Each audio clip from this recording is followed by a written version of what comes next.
The next speaker is Girard. He is the owner of the Plaid Pantry stores in the area. There's 100 or so. Chris, you come on up here and introduce yourself and your background as to why you started paying attention to this issue a few years back and what you've done. Thank you.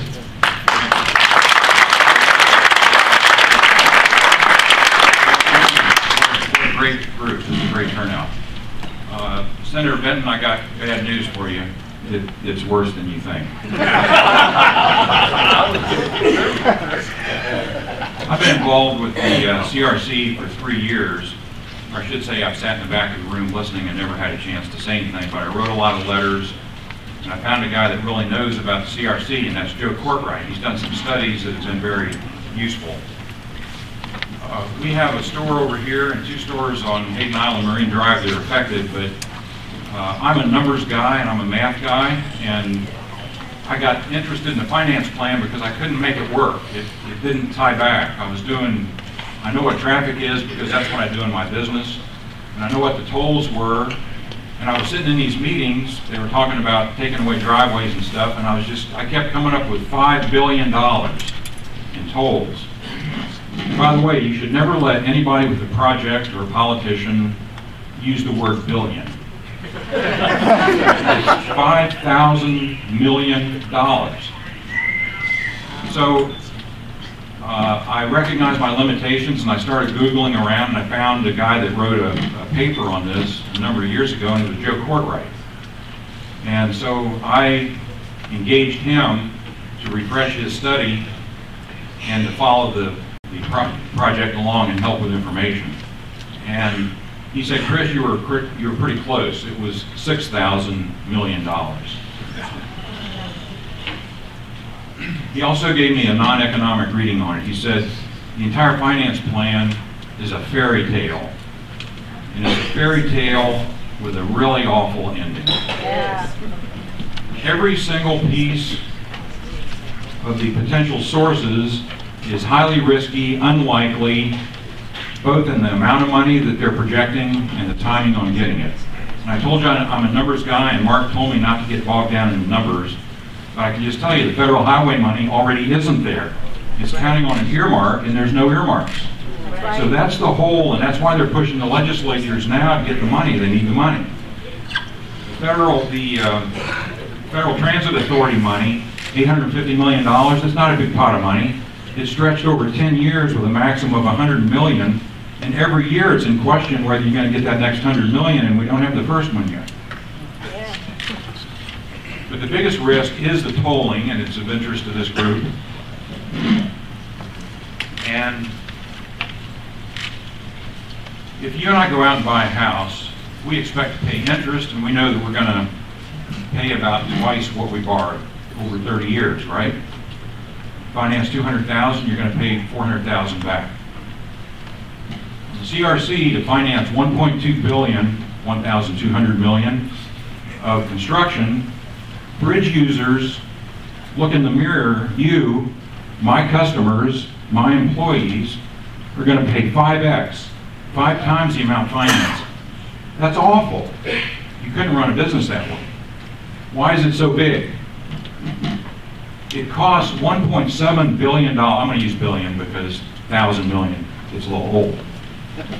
It costs $1.7 billion to collect the tolls. The transponders, all the electronics, the administration, the collection, the bad credit cards. It costs more to collect the tolls than we're trying to finance. When you build something and you can't toll it yet, you can't pay anything, so it's backloaded. It's not like your mortgage that amortizes. It's paid at the end. They can't even pay interest, so they're adding the accrued interest to the principal. Some people go to jail for that.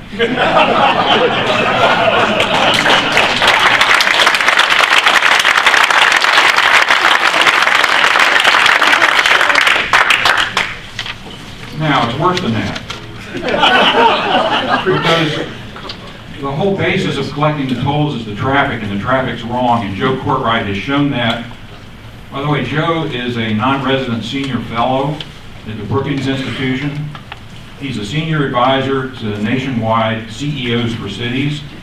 He's also the chair of the Council of Economic Advisors for our Oregon governor. But our governor listened to politics instead of economics. So Joe has done traffic studies, and I have a news flash for you.